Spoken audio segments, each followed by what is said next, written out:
አርበኛ መምህር ወለላው ካሴ በመጀመሪያ ለቃለ መጠይቅ ፈቃደኛ ሆነ ስለመጣህ በጊዮን ሚዲያ እና አድማጭ ተመልካቾች ስም ምስጋናዬን አቀርባለሁ። እንግዲህ በመጀመሪያ ለቃለ መጠይቅ ስጠራህ ነባር ታጋይ ነህ። የትግሉን መነሻና መዳረሻ ታውቃለህ። ስለዚህ ስለ ትግል አነሳሱና ፈተናዎቹ እንደዚሁም ስለ ፍጻሜው ያለህን የትግሉን ተግዳሮቶችና መፍትሄዎች እንድታብራራልን ነው ወደዚህ ሚዲያ የጋበዝኩህ። ያችን ሄድና ጥያቄን ጀምር። የአማራ ሕዝብ ከሰላማዊ ትግል ወደ ትጥቅ ትግል እንዴት ገባ?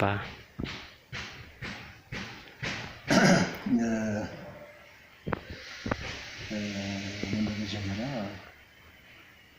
በጣም አመሰግናለሁ። እንደነዚህ አይነቶች ቪዲዮዎች ፕሮግራም እየሰራ ነው የትግሉን ሁኔታ ያለበትን ደረጃ ተስተዋሉ ያሉት ችግሮችን እዚህም የሚገኙ ድሎችን በሚዲያ እናስተላልፍ መልካም ብዬ አስባለሁ። ምክንያቱም ሚዲያ አንድ የትግል ስልት እስከሆነ ድረስ አንድ የማሸነፊያ ስልት ሆነ ድረስ ተጠናክሮ መቀጠል አለበት የሚል እምነት አለኝ። ስለዚህ የአማራ የህልውና ትግል ስንማታችን ነው የሚለውና ለምንድን ነው የአማራ ህዝብ ከሰላማዊ ትግል እንዴት ወደ ትጥቅ ትግል ገባ የሚለው ባለፉት 50 ዓመታት በአማራ ህዝብ ላይ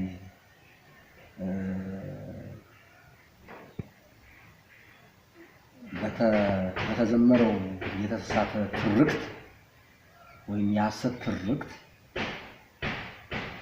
አማራ ዘላለማዊ ጠላት ተብሎ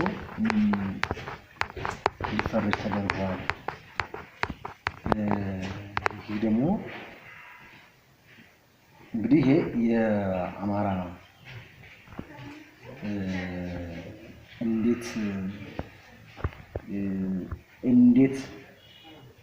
እንዴት በጠላት ተፈረጀ፣ መቼ ነው የአማራ የጥላቻ ርዕዮት የተጀመረው የሚሉትን ለመዳሰስ እንሞክር። እንግዲህ እንደምናስታውሰው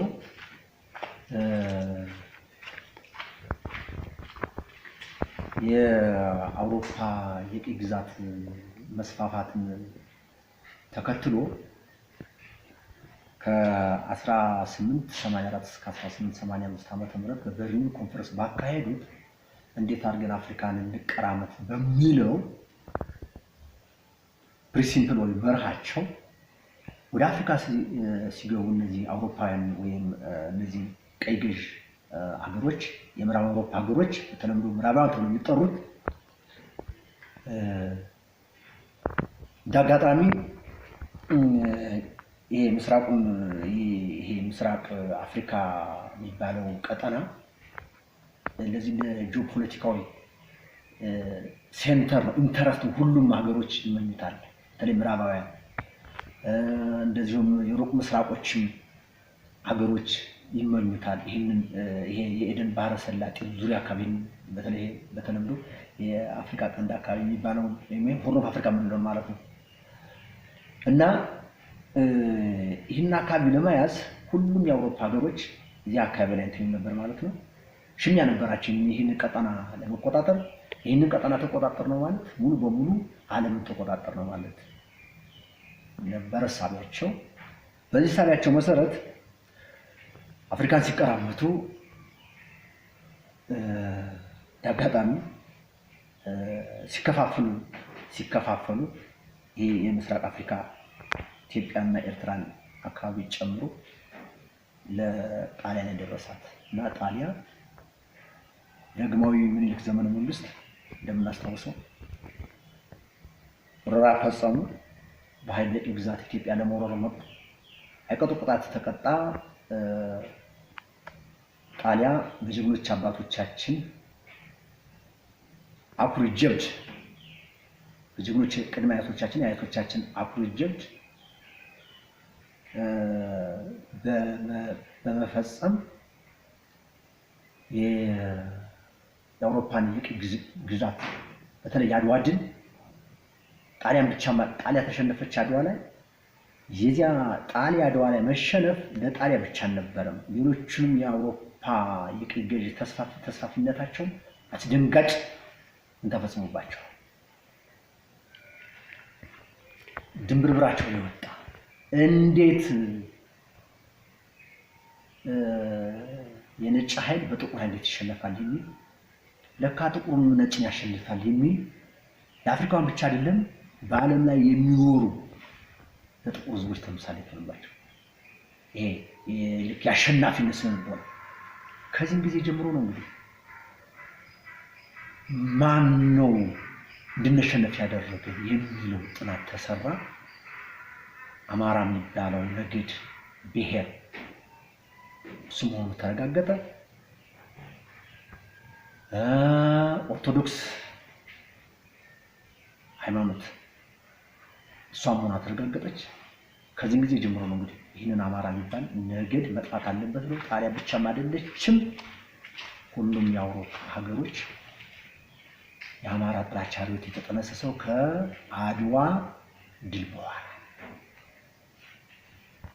ስለዚህ በየትኛውም ዓለም ላይ የሚኖሩ ነጮች የነጮች የበላይነትን ያቆሰመነ በመሆኑ አማራ በጠላትነት ተፈረጀ ስለዚህ ጣሊያን ዳግመኛ ስትመጣም በአማራው ላይ በተለይ ከ40 ዓመት በኋላ በ1928 ዓመተ ምህረት እና ጥቅምት ወር ገደማ አካባቢ ነው በ1928 ትግራይን ተቆጣጠረች ያምባላጌ ላይ እና ከማይጨውን ያዘች ከዛ ጀምረው እንግዲህ አዲስ አበባ እስኪደርሱ ድረስ በርካታ አማራዎችን እየነጠሉ መጥተዋል ከዚያም በኋላ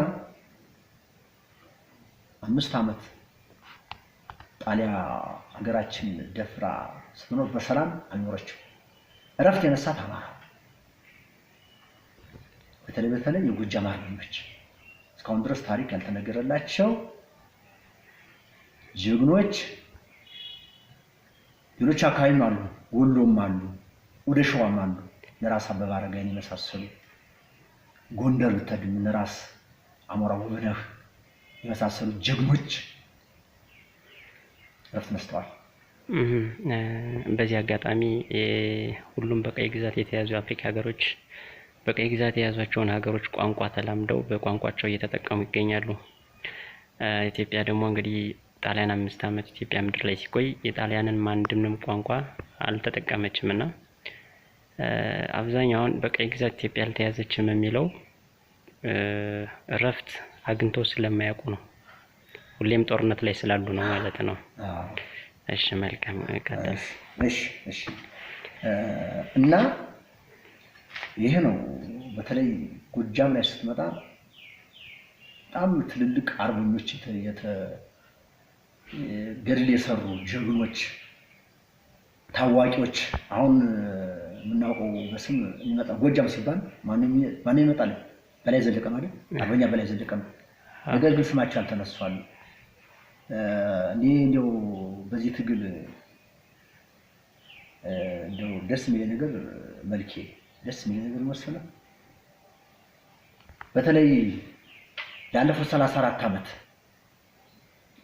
አያቶቻችን እንዳይነሱ የአድዋ ድል ባለቤቶችም ጣሊያን እንደው ከአድዋ ድል በኋላ ለ5 ዓመት ያህል በጣሊያን ወረራ ዳግም በመጣችበት እንኳን እረፍት ነስተው ያስወጧትን ጀግኖች አባቶቻችን አያቶቻችን እንዳይነሱ ተደርጓል ያለፈው 34 ዓመታት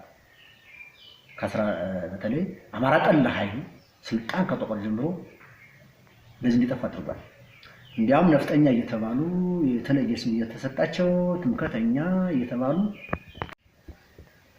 ግን ለፈጣሪ ምስጋና ይግባው ይህ የፋኖ ትግል የአማራ ህዝብ የሉና ትግል ከተጀመረ ወዲህ ግን ይህ ትውልድ የአያቶቹን ስም ከመቃብር እያወጣ እየዘመረላቸው ነው።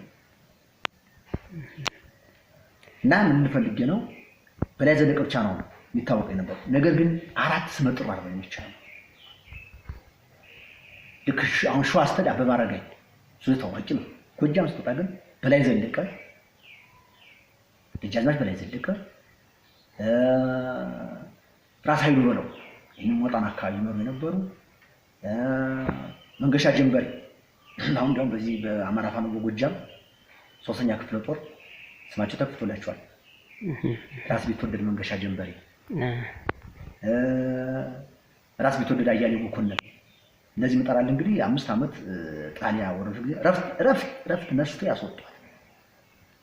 ረፍት ነስተው ያስወጣል። እንደዚህም ይሄ ነጋሽ በዛብህ በጣም ታዋቂ የነበሩ ልክ እንደ በላይ ዘለቀ ያልተናነሰ ጀብድ የሰሩ በውስጣቸው ቆቢስ አርበኞችን ይኖሩ ነበሩ ናቸው። እና እነዚህ ናቸው እንግዲህ ጣሊያንን ለ5 ዓመት ረፍት ነስተው ያስወጧት ባረሯት። በኋላ ነው እንግዲህ አማራ ጥላቻ እንዴት እንደተጀመረና ከዛ በኋላ ነው እንግዲህ በሌሎችም ደግሞ እንደገና የቀይ ገዥ ተስፋፊዎችም እንደገና ደግሞ ያገረሸባቸው ማለት ነው። እሺ፣ ስለዚህ ይሄ ሴራ ከተሰራበት በኋላ የአማራ ህዝብ ይህን ሴራ የህወሓት ባለስልጣኖች ተቀበሉት። ከፋፍለህ ግዛ በሚል ኢትዮጵያን ከፋፈሉ። ከዛም መጥፎ ትርክት በመስራት የአማራን ብሔር ከሁሉ ጋር እንዲጋጭ አደረጉት። ስለዚህ ከሁሉ ጋር ሲጋጭ አማራ ለ30 ወይም 40 ዓመታት ማለት ይቻላል አትግደሉን እያለ ሰልፍ ከመውጣት ውጭ ምንም አድርጎ አያውቅም። ሰላማዊ ሰልፍ ነበር የሚያካሂደው።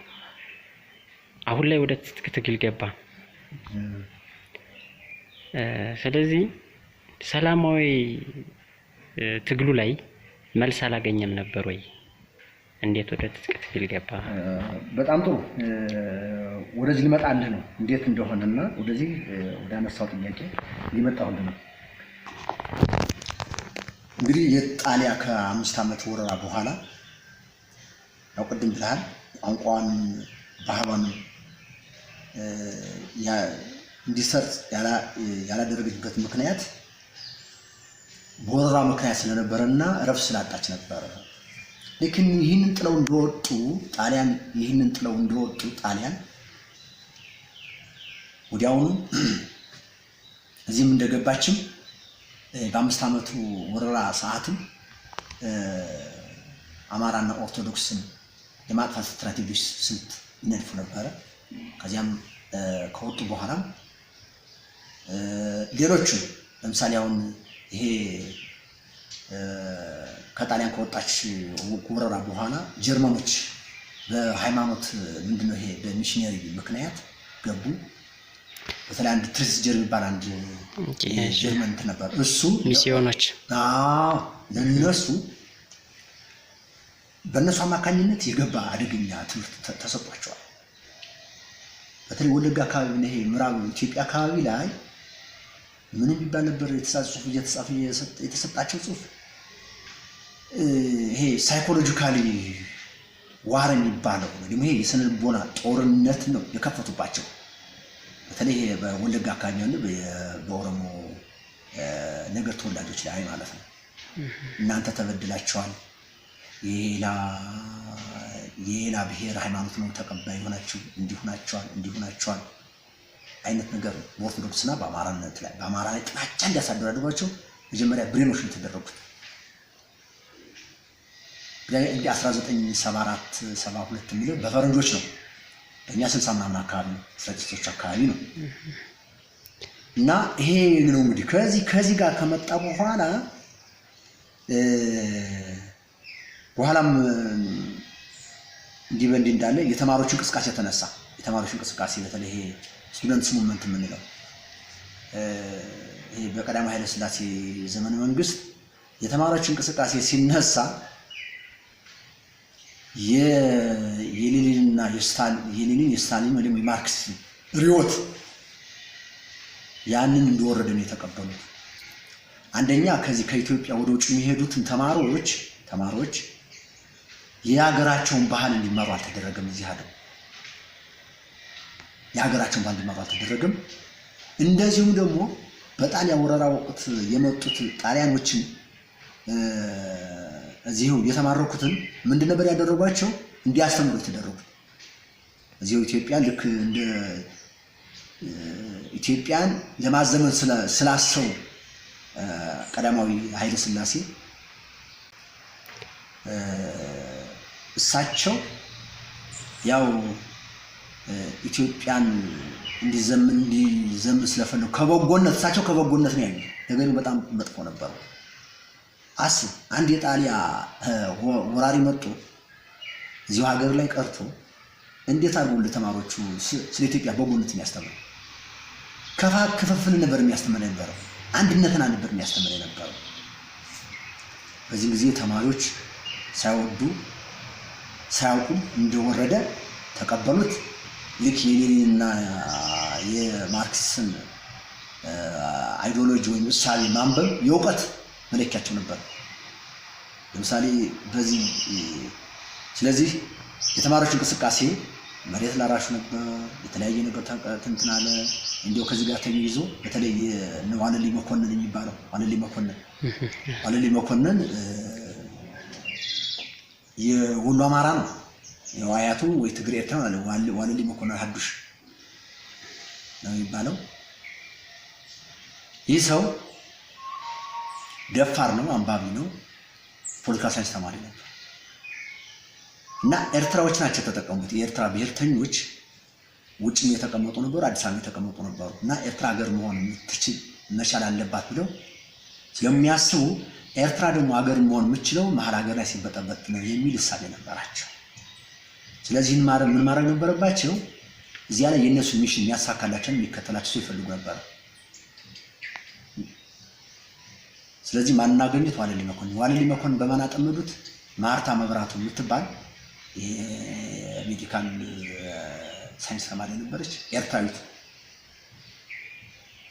በእሱ አማካኝነት ተጠመደ።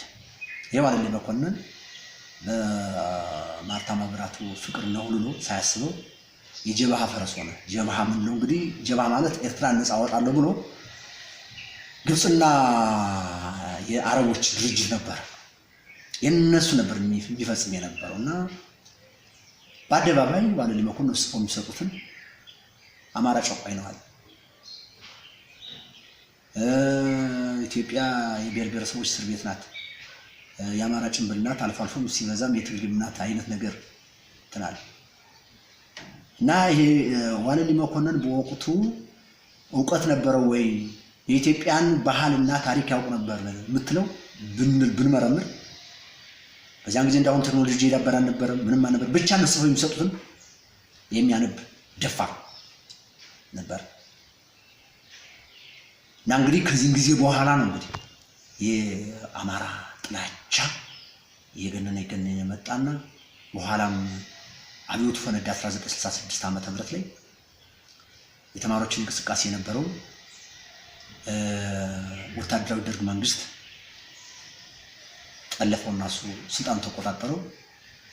በዚህም ጊዜ አድፍጠው የነበሩ ሌሎች የብሔሩ የመረዳጃ ማህበራት ለምሳሌ የሜጫና የቶለማ የሚባል አንድ የኦሮሞ የመረዳጃና ማህበር ተብሎ የሜጫና የቶለማ የሚባል ማህበር ነበር። 1955 የተመሰረተ አዲስ አበባ ዩኒቨርሲቲ ላይ በነታደሰ ብሩ በነጀነራል ታደሰ ብሩ ይመራ የነበረው። በኋላ ደርጎች ናቸው ሰውዬ የረሸሙት፣ ኦሮሞዎች ናቸው። ሰውዬው ኦሮሞ ነው ግን የገደሉት ኦሮሞዎች ናቸው። ግን ኦሮሞዎች ራሳቸው እየተገዳደሉ በአማራ እየተመካኘ በአማራ ላይ እየተካሄደ የዘር ጭፍጨፋ ወይም የጅምላ ግድያ የሚል አንድ ጽሑፍ አለ። እሱ ጊዜ ካገኘን ልነጋገር እንችላለን ማለት ነው። እና እነዚህ በብሔሩ የተደራጁት ማህበራት ልክ ደርግ ስልጣን እንደያዘ በአማራ ጥላቻ ርዕዮት በውስጣቸው ደብቀው የነበሩትን መጨረሻ ላይ ወደ በራስ ሲወርዱ የአማራ ጥላቻቸው ነው።